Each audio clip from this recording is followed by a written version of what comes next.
BRK news. HMPV virus కొత్త virus చైనాలో వచ్చింది. అవుట్ బ్రేక్ అక్కడ లాక్డౌన్ వరకు వెళ్తుంది. పిల్లల్ని స్కూల్స్ కి కూడా పంపించట్లేదని చెప్తూ ఉన్నారు. సో ప్రపంచ దేశాలని వణికిస్తూ ఉన్న వైరస్ భారత్లో కూడా వచ్చింది.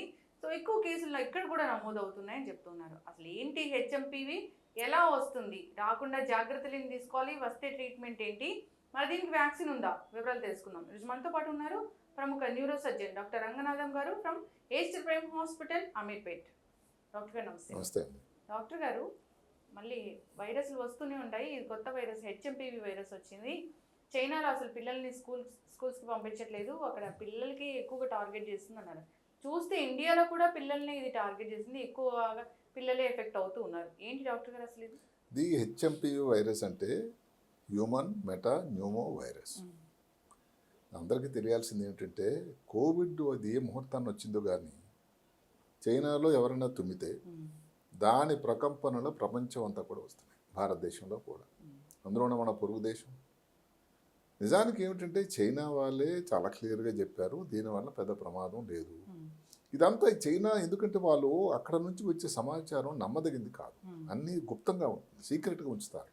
కోవిడ్లో కూడా ఏమి లేదని చెప్పారు, దానితో అందరూ భయపడుతున్నారు. అందువల్ల కానీ నిజానికి ఏమిటంటే అసలు హెచ్ఎంపీవీ వైరస్ చైనా వాడు ఏం చెప్పాడు పక్కన వదిలేయండి, రెండు మాటలు. WHO వాళ్ళు ఏం చెప్పారు ఆల్రెడీ, ఏదైతే ప్రపంచ ఆరోగ్య సంస్థ ప్రపంచం అంతటికి ఒక నియంత్రణ చేసేటువంటి సంస్థ, ఇది ప్రమాదమైంది కాదు. మరి ఎందుకు భారతదేశంతో వర్రీ అవుతున్నారు? ఎందుకు వర్రీ అవుతున్నారంటే అక్కడి నుంచి వచ్చిన సమాచారం నిజం కాదు. కోవిడ్ నాడే ఏమీ లేదన్నారు. ఎవరైతే WHO వాళ్ళని మనం నిందించే ప్రయత్నం కాకపోయినా WHO వాళ్ళు వెళ్ళి చూసినా అక్కడ వాళ్ళు ఇన్స్పెక్టర్స్ని అలౌ చేయలేదు. కాబట్టి అక్కడ వచ్చిన సమాచారం మనం పక్కన పెడదాం. ఇక్కడ సోషల్ మీడియా యాక్టివ్ అయిపోయింది. ఓ అదే అక్కడ అడ్మిషన్ అంటే అక్కడ ఇదిగో పులి అంటే ఇక తోకలాగా ఉంది. నిజానికి ఏమిటంటే హెచ్ఎంపీవీ భారతదేశానికి కొత్తది కాదండి, ప్రపంచానికి కొత్తది కాదు. ఎప్పుడంటే 1958లో నెదర్లాండ్స్లో ఈ వైరస్ని కనుగొన్నారు. ఇప్పుడే మాట కాదు అది. అయితే హెచ్ఎంపీవీ అనే పేరు ఎప్పుడు వచ్చిందంటే 2000 సంవత్సరం. దాని తాలూకా ఏది విశ్లేషణ మాలిక్యులర్ సిస్టమ్ ఎలా ఉందంటే 2001.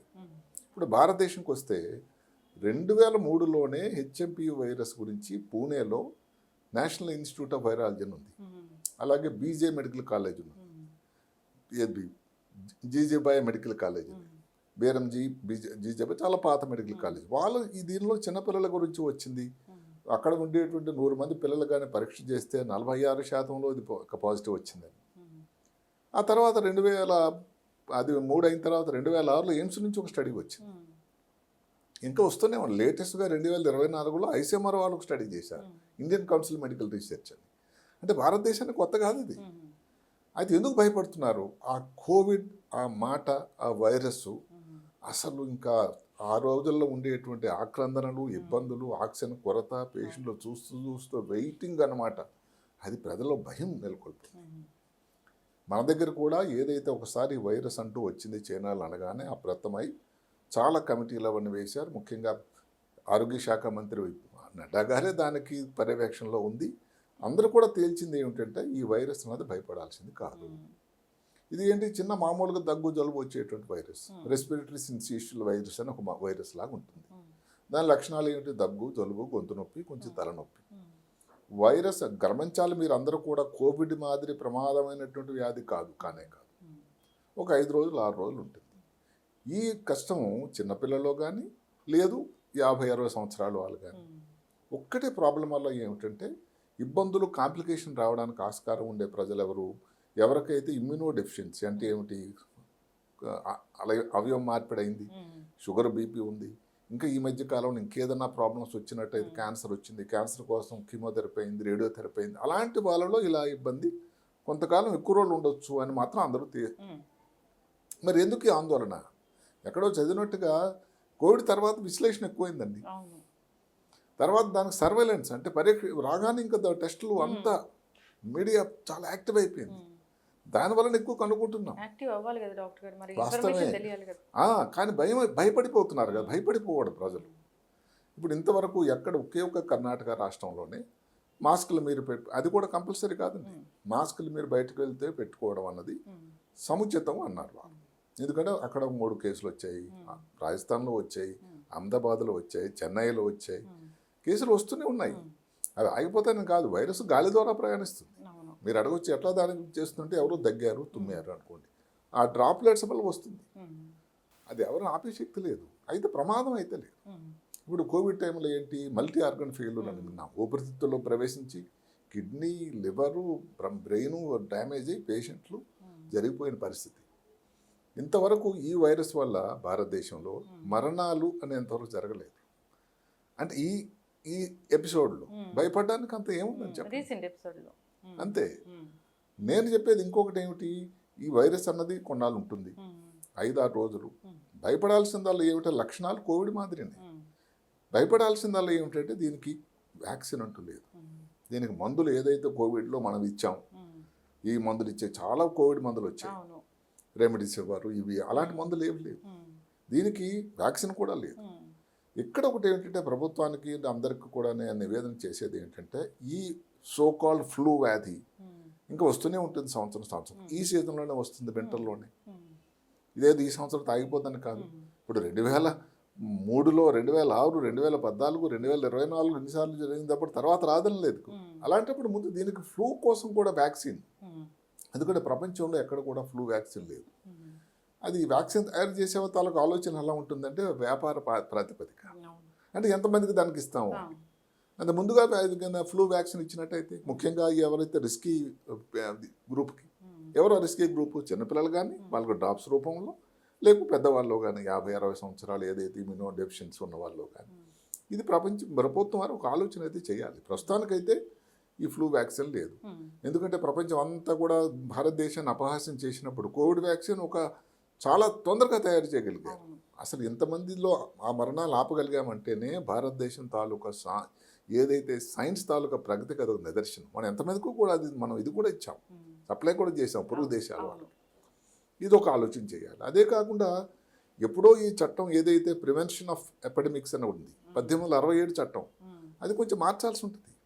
ఇప్పుడు భారతదేశంలో ఏం చేశారంటే డిజాస్టర్ మేనేజ్మెంట్ వాళ్ళు, దీంట్లో డిజాస్టర్ అంటే వరదలు వచ్చాయి, ఏదో భూకంపం వచ్చింది, దానికి ఎట్లా ఇబ్బంది ఎదుర్కోవాలనుకుని ఉండేటువంటి వాళ్ళకి ఈ వైరస్ గురించి నాలెడ్జ్ తక్కువ ఉంటుందేమో అన్న ఆలోచన.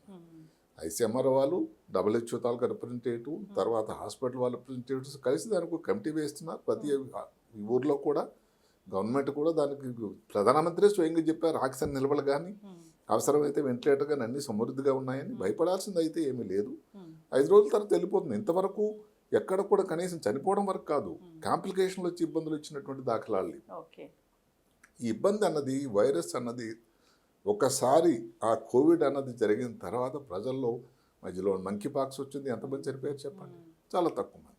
ఇంట్రెస్టింగ్ ఏమిటంటే మంకీ పాక్స్ అంటే గుర్తొచ్చింది, ఈసారి కేరళ నుంచి రాలా, చైనా నుంచి వచ్చింది. చైనా సరే, చైనా నుంచి వచ్చిన తర్వాత బెంగళూరు లేకపోతే అహ్మదాబాద్ పక్కన ఉన్న చెన్నై, కేరళ నుంచి రాలేదు. ఇంతవరకు ఒక కేసు కూడా కేరళ నుంచి రాలేదు. ఇది కొంచెం విచిత్రంగా ఉంది. ఎందుకంటే ఇంతకుముందు ఏ వయసు ఇబ్బంది వచ్చినా కానీ కేరళ నుంచి రావడమే.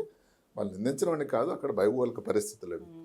మొత్తం మీద ఏమిటంటే దీనికి ఒక చట్ట రూపం తీసుకొస్తే, ఇలాగే పాండమిక్ ఏదైనా కానీ ఎపిడమిక్ అంటువ్యాధి వస్తుందంటే దానికి ముందు జాగ్రత్తగా ఇవన్నీ తీసుకోవడం అనేది జరుగుతుంది. ముందు చెప్పినట్టుగానే ఇది చైనాలో తుమ్మారు, భారతదేశంలో ప్రకంపనలు వస్తున్నాయి, అంతే. ఏదో భయపడాల్సిన కాదు, అంత అవసరం లేదండి. లేదండి, పీపీఈ కిట్లు వేసుకోవాల్సిన అవసరం అయితే లేనే లేదు. ముఖ్యంగా ఏదైతే పేషెంట్ల దగ్గరికి వెళ్ళేటప్పుడు జాగ్రత్తలు ఏమిటి, ఇప్పుడు ఎవరైనా దగ్గుతారు, తుమ్ముతున్నారు, ఏదైనా ఖర్చు పెట్టుకోండి. భారత ప్రభుత్వం కూడా ఇంతవరకు మీరు అందరికీ కూడా కోవిడ్ టైంలోగా బయటకు వెళ్తే మీరు వేసుకోండి అని ఎక్కడ మాస్క్ వేసుకొని చెప్పలేదు. సరే, జన సమర్థంగా ఉండే ప్రదేశాల్లో తక్కువ వెళ్ళండి, ఎక్కువ వాటర్ తాగుతూ ఉండండి. ఏదన్నా కానీ మీ ఇమ్యూనిటీ పెంచడానికి తీసుకునే పదార్థాలు ఏదైతే కోవిడ్ టైంలో వాడే పనులు ఏదో తీసుకోండి, అంతే తప్ప దీనివలన ఇబ్బంది రావడానికి ఆస్కారం ప్రస్తుతానికి ఉన్న సమాచారం బట్టి, ప్రపంచం అంతా ఉన్న సమాచారం బట్టి కూడా ఏం లేదు. అమెరికాలో వచ్చిందండి, ఇప్పుడు 2023లో వచ్చింది. అసలు దాని గురించి ఎవరు మాట్లాడలేదు. చైనాలో వచ్చింది కాబట్టి, చైనా అంటే ఆ రోజుల్లో జరిగింది చాలా ఇంతవరకు మెమరీ గుర్తుంది అందరికీ, అందుకని భయం. చైనా వాళ్ళు చెప్తున్నది అది నిజమా, వాళ్ళు చెప్తుంది ఎంతవరకు నిజం, అందుకని మనం ముందు జాగ్రత్తగా ఉండొద్దా అని, అంతే తప్ప నాకు తెలిసి దీన్ని చాలా చాలా మైల్డ్ వైరస్. ఇది వర్రీ అవ్వాల్సింది అయితే లేవు. వైరస్ అనేవి వస్తూనే ఉంటాయి ఈ సీజన్లో, దానికోసం మనం ఇక్కడ వర్రీ అవ్వడం ఆపడం, ఇంత జనాభా ఉండే దేశంలో ఇబ్బందులు వస్తూనే ఉంటాయి. ఒక్కటే బాధాకరం ఏంటంటే చిన్నపిల్లలు వాళ్ళు సఫర్ అవుతూ ఉంటే తల్లిదండ్రులు వాళ్ళందరికీ కూడా ఇబ్బందికరంగా ఉంటుంది. సో చిన్నపిల్లల దగ్గరికి వెళ్ళేటప్పుడు కూడా జాగ్రత్తగా ఉండాలి. ఈ జాగ్రత్తలు ముఖ్యంగా చేతులు కడుక్కోవడం కానీ, ఎక్కువగా నీళ్ళు తీసుకుని డీహైడ్రేట్ కాకుండా ఉండడం కానీ, జ్వరం వస్తే జ్వరం కోసం తీసుకునే మందులు కానీ, ఒకసారి డాక్టర్ పర్యవేక్షణ ఉండడం అయితే ఉపయోగకరం. అంటే దానివల్ల ఏంటి లంగ్లో కానీ ఇన్ఫెక్షన్ రావడానికి ఉండేటువంటి దాఖలాలు చాలా చాలా తక్కువ. దయచేసి అందరూ గమనించండి. కాబట్టి ఏదో యాంటీబయాటిక్స్ అనవసరంగా వాడే అంత అవసరం కూడా నాకు కనిపించడం లేదు. ఈ చిన్న జాగ్రత్త ముందు తీసుకుంటే ఎలాగైతే వచ్చిందో 5 రోజులు అది ఆగిపోతుంది కూడా, భయపడాల్సింది లేదు. ఖచ్చితంగా డాక్టర్ గారు చాలా చక్కగా చెప్పారండి. అసలు ఇన్ఫర్మేషన్ ఏంటి, అసలు వాస్తవం ఏంటి అనేది జనాలకు తెలియాల్సిన అవసరం చైనా ఉంది. దేశం అన్నది ఇన్వాల్వ్ అయింది కాబట్టి చైనా నుంచి ఏ విషయంలోనూ కూడా వాస్తవాలు రావడం అన్నది చాలా గుప్తంగా ఉంటుంది వ్యవహారం అక్కడ వ్యవహార శైలి. కాబట్టి అక్కడ నుంచి వచ్చింది మనం లేదని తీసిపడేయడం కానీ నమ్మడం కానీ లేదు అక్కడ. అలాంటి పరిస్థితుల్లోనే ఇక్కడ చాలా అడ్మిషన్స్ వచ్చినాయి. అడ్మిషన్స్ ఉండొచ్చు, ఎంతమంది మరణాలు జరిగిపోయారు ఒకటి. సరే చైనా వచ్చినప్పుడు గసారి కోవిడ్ మిగతా దేశాలు ఆగిపోయిందా? లేదే. మరి ఇప్పుడు ఈ వైరస్ వల్ల ఎన్ని దేశాలు అంత వర్రీ అవుతున్నారు? ఎన్ని దగ్గర కర్ఫ్యూ లాక్డౌన్ వచ్చింది? లేదు. అంటే అర్థం ఏంటంటే వైరస్ అన్నది అంత ప్రమాదకరమైంది కాదు. వచ్చింది, ఇంకా కొన్ని కేసులు ఎక్కువ రావచ్చు, భయపడాల్సింది అయితే లేదు. అయితే డాక్టర్ గారు ఇప్పుడు పండగ సీజన్, మరి జాగ్రత్తలు అంటే ఏమైనా తీసుకోవాల్సిన అవసరం ఉంది? జాగ్రత్తలు లేదు. జనసమ్మర్దం దగ్గర ఉండేటువంటి ఎక్కువ మంది భూమి కూడా దగ్గర జాగ్రత్తగా ఉండండి. మీ వయసు కానీ 60 సంవత్సరాలు పైబెడితే సరే పిల్లల్ని కూడా ఎక్కడికైనా ఇక్కడ తీసుకెళ్ళండి. ఎందుకంటే ఈ వైరస్ ముఖ్యంగా చిన్నపిల్లల్లో వచ్చేటువంటి తొందరగా సంక్రమించేటువంటి అవకాశం ఉంది కాబట్టి వాళ్ళని కొంచెం దూరంగా ఉంచండి. వాళ్ళకి ఇచ్చేటువంటి ఆహార పదార్థాలు ఏదైనా వేడి చేసి ఇస్తూ ఉండండి. అప్పుడు ఫ్రిడ్జ్లో తీసి గొంతు నొప్పి వచ్చిందంటే మళ్ళీ భయం ఇస్తుంది. అంటే మరి దానికోసం ఏదన్నా కానీ పొరపాటున ఇదే ఇప్పుడు అంతా హెచ్ఎంపీవీ నడుస్తుంది. అలాంటి అనుమానాలు రాకుండా చిన్నపిల్లల్ని ప్రొటెక్ట్ చేయండి. చలికాలం అంతా గడిచిపోనివ్వండి, వైరస్ కూడా వెళ్ళిపోతుంది. అంటే సీజన్ బట్టే వైరస్ వస్తుందా డాక్టర్ గారు? వస్తుంది. ఇది ఎక్కువగా వింటర్ సీజన్లో వచ్చే వైరస్. ముందు చెప్పినట్టుగానే చిన్నపిల్లలు కానీ 50-60 పైబడిన వాళ్ళు కానీ, లేదు అంటే ఎవరికైతే ఈ ఇమ్యూనో డెఫిషియన్సీ అంటాం, ఏదైతే రోగ నిరోధక వ్యవస్థ అన్నది ఏ కారణం వల్ల కానీ తక్కువైనా వాళ్ళు వచ్చేటువంటి అవకాశం ఉంది. ఈ 3 గ్రూపుల గురించి మనం జాగ్రత్త పెట్టాలి. దగ్గు, జలుబు, జ్వరాలు సీజన్ ఇది. సో జాగ్రత్తగా ఉండాలని కోరుకున్నాము. అంతే. సో ఆ వైరస్ వల్ల వచ్చిందా, ఈ వైరస్ వల్ల వచ్చిందా ఇన్ఫెక్షన్ అని పక్కన పెడితే దానికి పేరు హెచ్ఎంపీవీ అని పెట్టారు. ఎందుకంటే హ్యూమన్ న్యూమో వైరస్ అని, అంటే లంగ్స్ మీద దాని ప్రభావం రావచ్చు, గొంతుగా నొప్పిని. ఇంతవరకు కూడా ఏదైతే ముందు కోవిడ్ టైంలో ప్రమాదం వచ్చింది, అన్ని ఫెయిల్ అయిపోయింది, డయాలసిస్ ఇస్తున్నారు, వెంటిలేటర్ పెట్టాను, ఎవరికి రాలా. అందువల్ల అంత భయపడాల్సింది. చక్కటి ఇన్ఫర్మేషన్ డాక్టర్ గారు, ధన్యవాదాలు. నమస్కారం.